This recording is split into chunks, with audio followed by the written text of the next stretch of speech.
ప్రతిపక్ష పార్టీ నాయకులు మాట్లాడుతూ ఉన్నారు. ఆ గొంతు నొక్కేదానికి చేస్తున్నటువంటి కేసులు కానీ ఇవన్నీ కూడా పరాకాష్ఠకు చేరినాయి. గత 2 రోజుల నుంచి అయితే అంటే 9వ తారీఖున 10వ తారీఖున నిన్న మొన్న ఈ 2 రోజుల్లో కూడా అత్యంత బ్లాక్ డేస్గా కూడా ఈ రెండింటిని కూడా మనం చెప్పచ్చు. ఎందుకంటే భారతదేశంలో మహిళలకి కొంత ప్రత్యేక స్థానం కూడా ఇస్తారు, గౌరవం కూడా ఉంది. కొన్ని శతాబ్దాలుగా ప్రాచీన కాలంలో మహిళలు అణచివేతకు గురైన విషయం అందరికీ తెలిసిందే.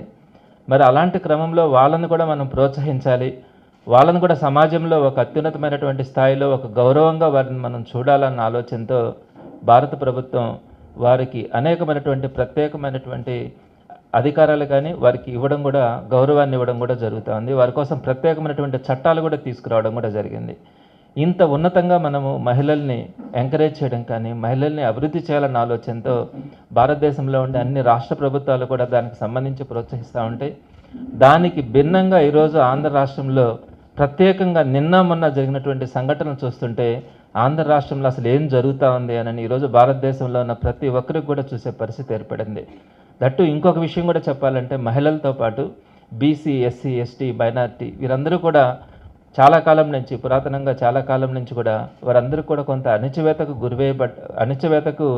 గురి కాబడినారన్న ఉద్దేశంతో వారిని కూడా ఎంకరేజ్ చేయాలా, వారికి కూడా ఒక ఉన్నతమైనటువంటి స్థానం ఇవ్వాలా అన్నది మన రాజ్యాంగంలో కానీ మన ప్రభుత్వాలు కానీ తీసుకున్నటువంటి నిర్ణయాలు. మరి ఇక్కడ ఈ 2 రోజుల్లో ఇక్కడ చూస్తే ఒక బీసీ మహిళ చిలకలూరుపేటలో జరిగినటువంటి సంఘటన, అదేవిధంగా తాడికొండ దగ్గర ఒక ఎస్సీ సామాజిక వర్గానికి చెందినటువంటి ఎంపీటీసీ అయినటువంటి కల్పన అనే ఒక మహిళ, ఈ ఇద్దరి మీద కూడా చిలకలూరుపేటలో చూస్తే ఆమె ఒక మాజీ మంత్రిగా కూడా పనిచేసి ఒక ప్రముఖమైనటువంటి వ్యక్తి, మరి ఒక బీసీ మహిళ, ఒక ప్రముఖమైనటువంటి రాజకీయ నాయకురాలు, ఇంకొక పక్క చూస్తే ఒక దళిత నాయకురాలు, ఒక ఎంపీటీసీగా పనిచేస్తున్నటువంటి కల్పన, వీరిద్దరినీ కూడా గడిచిన 2 రోజులుగా వారికి జరిగినటువంటి అవమానం కానీ వారి మీద పోలీసులు ప్రవర్తించినటువంటి తీరు కానీ చూస్తే ఈరోజు సభ్య సమాజం కూడా సిగ్గుతో తలదించుకునే పరిస్థితి ఏర్పడింది. అందరూ కూడా గమనించి ఉంటారు. ఒకవేళ ఎవరైనా కనుక చూడకపోతే ఆ రెండింటిని కూడా ఇప్పుడు మీకు వీడియో ద్వారా చూపించి అసలు జరిగిన సంఘటనలు ఏంటి అనేది ప్రజల దృష్టికి తీసుకురావడానికి వైఎస్ఆర్సీపీ ప్రయత్నం చేస్తుంది. సో మొట్టమొదటిగా ఈ చిలకలూరుపేటలో జరిగినటువంటి విడుదల రజనీ గారి కేసుకు సంబంధించి అయితే ఆ పిఏను అరెస్ట్ చేసే క్రమంలో ఎందుకు అరెస్ట్ చేస్తూ ఉన్నారు, రీజన్ చెప్పండి అని అడిగిన దానికి ఒక మాజీ మంత్రి, ఒక మహిళ, ఒక బీసీ సామాజిక వర్గానికి చెందిన మహిళని కూడా చూడకుండా విచక్షణారహితంగా ఆమెను నెట్టేసేసి ఆమె కారులోకి బలవంతంగా లోపలికి పోలీస్ అధికారులు వెళ్ళినటువంటి తీరైతే చాలా ఈరోజు ప్రతి ఒక్కరూ కూడా పార్టీలకు అతీతంగా కూడా బాధపడినటువంటి సందర్భాన్ని మనం చూస్తాం. అదేవిధంగా రెండవది తాడికొండలో జరిగినటువంటి కల్పన గారి విషయంలో అర్ధరాత్రి 3:30 సమయంలో ఇంట్లోకి చొరబడి 20 మంది పోలీసులు ఆమెను బలవంతంగా బయటకు లాక్కొస్తా ఉన్నప్పుడు ఆమె నైటీ వేసుకుంటే చీర కట్టుకుంటాను అంటే కూడా పర్మిషన్ ఇవ్వకుండా వాళ్ళ మదర్ అక్కడ నిలబడి అయ్యా నా బిడ్డ కోక కట్టుకొని వస్తుంది అని చెప్పి ఆమె ప్రాధేయపడి ఆ పోలీసుల కాళ్ళ మీద పడతా ఉంటే ఆ చీర తెచ్చివ్వండి మేము కారులోనే కడతామని చెప్పి మగ పోలీసులు ప్రవర్తించినటువంటి తీరు చాలా జుగుప్సాకరంగా కూడా ఉంది. ఈ 2 సంఘటనల్ని ప్రజలకి తెలియచేయాలన్న ఉద్దేశంతో మొదటగా నేను వీడియోను కూడా ప్రజెంట్ చేయడం జరుగుతుంది. మొదటగా చిలకలూరుపేటకు సంబంధించినటువంటి వీడియోని చూపించండి.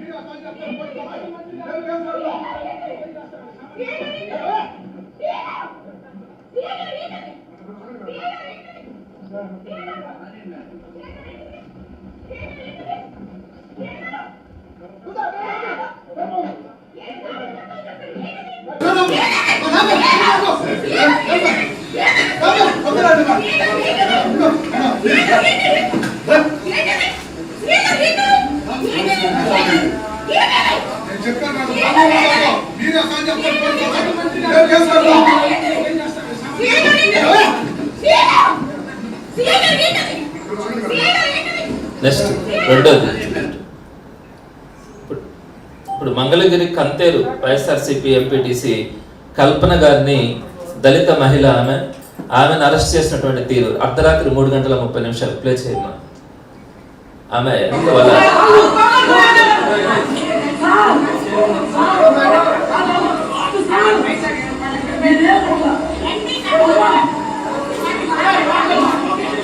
వాళ్ళ తల్లి అక్కడ ప్రాధాయపడతా ఉంది, అయ్యా చీర కట్టుకోవాలి పెట్టమ్మా.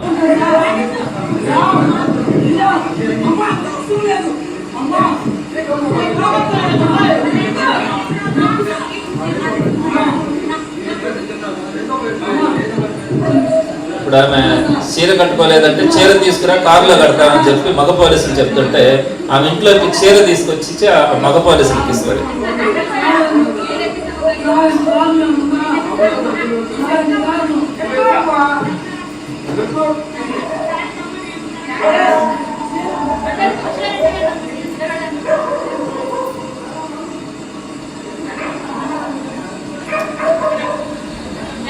చూడండి, ఆ చీర తీసుకొని వచ్చి ఆమె ఆ పోలీసులకి ఇస్తే ఆ పోలీసుల కారులో ఆ చీరను తీసుకోవడం కూడా జరిగింది.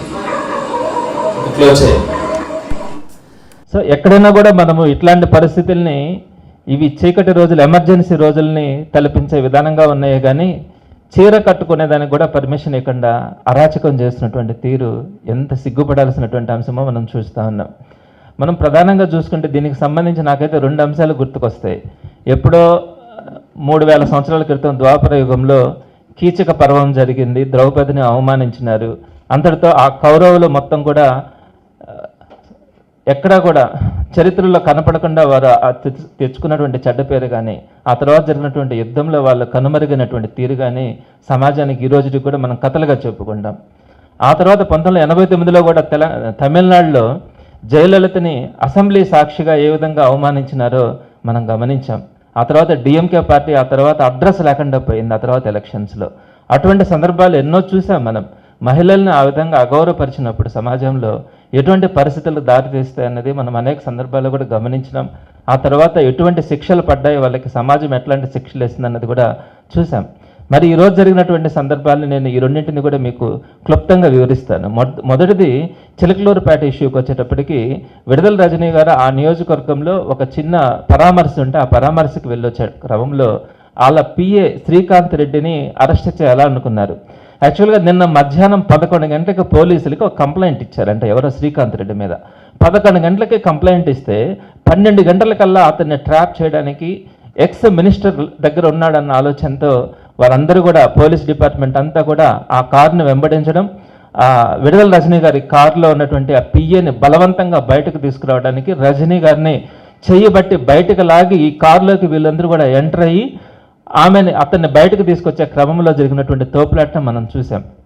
మీరందరూ కూడా ఆలోచించండి, మధ్యాహ్నం 11 o'clock ఒక కంప్లైంట్ ఇస్తే ఆ కంప్లైంట్ పూర్వాపరాలు ఏంటి, ఆ కంప్లైంట్లో ఉన్న నిజాలేంటి తెలుసుకోకుండా 12 o'clock కల్లా పోలీసులు ఈరోజు రాష్ట్రంలో జరుగుతున్నటువంటి ఈ పరిణామాలన్నింటినీ పక్కన పెట్టి కేవలం 11 గంటలకు వచ్చిన కంప్లైంట్ మీద 12:30 కల్లా విడుదల రజనీ గారి దాంట్లో ఉన్నటువంటి కారులో ఉన్నటువంటి వ్యక్తిని బలవంతంగా కిందకి దించి తీసుకెళ్లే ప్రయత్నం చేసినటువంటి తీరు కనుక గమనిస్తే ఎంత బాధ అనిపిస్తూ ఉంది. అక్కడ రజనీ గారు అడుగుతున్నది ఒకటే, సిఐ గారు ఏంటిది, ఏం చేస్తా ఉన్నారు, ఎందుకు అరెస్ట్ చేస్తున్నారు, ఆ ఒక్క రీజన్ చెప్పండి అంటే మీకు చెప్పాల్సిన అవసరం లేదు, మీరు అవసరమైతే మా విధులకు అడ్డం కలిగిస్తూ ఉండారని మిమ్మల్ని కూడా అరెస్ట్ చేస్తామని చెప్పి సిఐ సుబ్బారాయుడు గారు మాట్లాడుతూ ఉన్నారు. అంటే ఒక వ్యక్తిని అరెస్ట్ చేసేటప్పుడు ఎందుకు అరెస్ట్ చేస్తా ఉన్నారు అని తెలుసుకునేది కూడా ఈరోజు మన ఆంధ్ర రాష్ట్రంలో ఉండదా? కనీసం ఆ విషయం కూడా చెప్పరా? ఏ కారణం మీద అరెస్ట్ చేస్తా ఉన్నారు, ఎందుకు అరెస్ట్ చేస్తా ఉన్నారు? ఒకవేళ అది 7 ఏళ్ల కంటే తక్కువ జైలు శిక్ష పడే కేసు కనుకైతే 41 year నోటీస్ ఇచ్చి ఎక్స్ప్లెనేషన్ తీసుకొని ఆ తర్వాత ఏదైనా ఉంటే ఛార్జ్ షీట్ సబ్మిట్ చేసుకోవడం కూడా జరుగుతుంది. అలాంటిది ఏమీ లేకుండా కేసు గురించి చెప్పకుండా ఎందుకు పెడుతున్నారో కూడా చెప్పకుండా విడుదల రజనీ గారు అడ్డుపడి మాట్లాడుతూ ఉంటే నిర్దాక్షిణ్యంగా ఆమెను పక్కకు నెట్టేసి ఆ పిఏని తీసుకెళ్లే ప్రయత్నం చూస్తే ప్రతి ఒక్కరు కూడా బాధపడ్డారు, పార్టీలకు అతీతంగా కూడా బాధపడ్డారు. ఇకపోతే రెండో విషయం, ఇది మరీ దారుణమైనటువంటి విషయం. ఒక దళితులు ఈరోజు సమాజంలో ముందుకు రావాలంటే వాళ్ళకి చాలా కట్టుబాట్లు ఉంటాయి. అట్లాంటిది కొంతమంది ధైర్యం చేసి ముందుకు వస్తున్నప్పుడు ప్రోత్సహించాల్సింది పోయి ఇదే ఇక్కడ మనకు మంగళగిరి దగ్గర ఈ కంతేరు వైఎస్ఆర్సీపీ ఎంపీటీసీ కల్పన అనే మహిళ, దళిత మహిళ ఉంది. వాళ్ళకు సంబంధించిన ఆమె బిడ్డ బయట షాప్కి వెళ్తా ఉన్నప్పుడు తిరుమల రావు అనే ఒక కూటమి ప్రభుత్వానికి చెందినటువంటి వ్యక్తి వాళ్ళు కలిసి అలా కల్పన గారి కొడుకుని కొడితే, కొడతా ఉన్నారని తెలిసి కల్పన గారు మిగతా చుట్టుపక్కల ఉన్నటువంటి ఒక 10 మంది పరిగెత్తుకుంటూ వాళ్ళ బిడ్డ దగ్గరికి వెళ్ళారు, ఎందుకు కొట్టారు అని అడుగుదామని. సో అక్కడికి వెళ్ళేటప్పటికి తిరుమలరావు గారు వీళ్ళంతా ఉన్నప్పుడు, ఎందుకయ్యా మా బిడ్డను ఎందుకు కొట్టారు మీరు అని చెప్పి ఆ కూటమి ప్రభుత్వం ఉన్నటువంటి నాయకులను అడిగితే, వారందరూ మళ్ళీ తిరిగి వాడిని కాదు నిన్ను కొడతామని చెప్పి వీళ్ళందరినీ కూడా తిరిగి కొట్టడం కూడా జరిగింది. వీరికి అందరికీ దెబ్బలు తగిలిన తర్వాత వీళ్ళందరూ హాస్పిటల్లో చేరి వీళ్ళు కంప్లైంట్ ఇచ్చారు. వీళ్ళు దళితులు కాబట్టి, దళితుల మీద దాడి జరిగింది కాబట్టి ఎస్సీ ఎస్టీ కేసుని ఈ కల్పన గారికి సంబంధించినటువంటి వీళ్ళందరూ కూడా ఈ ఎస్సీ ఎస్టీ కేసుని వాళ్ళ మీద, తిరుమలరావు గారి మీద, వాళ్ళందరి మీద కూడా పెడితే, ఆ కేసుని తీసుకొని వాళ్ళందరినీ కూడా అరెస్ట్ చేయకుండా వాళ్ళు తిరిగి వీళ్ళ మీద, మా దగ్గరికి వాళ్ళు వచ్చినారు, మమ్మల్ని దబాయించినారు, మా మీద హత్యాయత్నం చేసినారని చెప్పి ఆ తిరుమలరావు గారు వాళ్ళు ఈ కల్పన గారి మీద కేసు పెడితే, ఆ కేసుని తీసుకొని అర్ధరాత్రి 3:30 గంటల సమయంలో సుమారుగా 25 మంది పోలీసులు వీళ్ళ ఇంటి మీదకి వెళ్ళి బలవంతంగా ఆమె బయటకు లాక్కొని వస్తుంటే, ఆమె నైటీ మీద ఉన్నప్పుడు వాళ్ళ హస్బెండ్ కూడా లేడు, చనిపోయాడు. అలాంటిది వాళ్ళ తల్లి అడ్డం పడి, నాయన ఈ టైంలో వద్దు నాయన, చీర కట్టుకొనన్నా తీసుకెళ్ళండి అంటే లాక్కొని వెళ్తా ఉన్నప్పుడు ఆమె ప్రాధాయపడితే చీర కట్టుకోవాలంటే ఆ చీర తెచ్చిస్తే మేము కారులో కడతామని చెప్పినప్పుడు ఆ మహిళ మనం చూసాం. ఆ చీరను తెచ్చిస్తే కారులో ఆ మహిళ యొక్క చీరని పోలీసులు తీసుకున్నారు. సో ఇట్లాంటి దారుణమైన పరిస్థితుల్లో 3:30 తెల్లవారుజామున ఎవరినో ఒక ఉగ్రవాదిని కదా అరెస్ట్ చేస్తా ఉన్నట్టు ఆమెను అరెస్ట్ చేసి, పైపెచ్చి ఎఫ్ఐఆర్లో ఏమని రాశారు, ఉదయం 6:30 గంటలకి మేము కల్పనని అరెస్ట్ చేసినామని చెప్పి రాశారు. అంటే ఈ ప్రజాస్వామ్యం ఎక్కడికి పోతా ఉంది? ఒక పక్క మనం చూస్తూ ఉంటే ఉగ్రవాదులు మన మీద దాడులు చేసి కొంతమందిని నిర్దాక్షిణ్యంగా చంపినప్పుడు ప్రపంచవ్యాప్తంగా భారతదేశానికి ఒక సానుభూతి వచ్చి, ఈ విధంగా భారతదేశంలో ఇలా జరిగింది అనుకున్నప్పుడు మనం ఆపరేషన్ సింధూర్ అని మనము ఒక కార్యక్రమాన్ని చేస్తా ఈరోజు భారతదేశం అంతా కూడా గర్వపడేలాగా ఈరోజు ఉగ్రవాదుల మీద దాడి చేయడం కానీ, పాకిస్తాన్లో ఉన్నటువంటి ఉగ్రవాద శిబిరాల మీద కానీ, ఎప్పటి నుంచో మన మీద ఇబ్బందులు పెడుతున్నటువంటి వాళ్ళ మీద మనం దాడి చేసి వారందరినీ కూడా సమూలంగా నిర్మూలించే క్రమంలో మనం ముందుకెళ్తా ఉంటే, భారతీయులందరూ కూడా ఆ క్షణాలని ఇట్లాంటి రోజు కోసం ఎదురు చూస్తా ఉన్నామని సంతోషపడుతున్న సందర్భంలో ఆంధ్ర రాష్ట్రంలో మాత్రం వాటన్నింటికంటే భిన్నంగా నరరూప రాక్షసుల్లాగా ప్రవర్తిస్తా, కొంతమందిని అయితే అసలు మన మాటలతో కూడా వర్ణించలేం. అట్లాంటి పరిస్థితుల్లో ఈరోజు వైఎస్ఆర్సీపీ నాయకులను కానీ, మహిళలను కానీ, దళిత, బీసీ, ఎస్సీ, ఎస్టీకి చెందినటువంటి వారిని కూడా వెనక ముందు చూడకుండా వారందరినీ ఇబ్బంది పెడుతున్నటువంటి తీరైతే చాలా బాధపడుతూ ఉన్నాం. ఈరోజు మేము వైఎస్ఆర్సీపీ నాయకులుగా దీనికి ఏదో ఇలా జరుగుతుందన్నది కాదు, ఇది ఒక సగటు మనిషికి విధంగా జరుగుతుందన్న బాధతోనే ఈరోజు వైఎస్ఆర్సీపీ కార్యాలయంలో ఈరోజు ప్రెస్ మీట్ ఏర్పాటు చేయడం కూడా జరుగుతూ ఉంది. సో ప్రధానంగా చూస్తే లా అండ్ ఆర్డర్ పూర్తిగా ఫెయిల్ అయింది.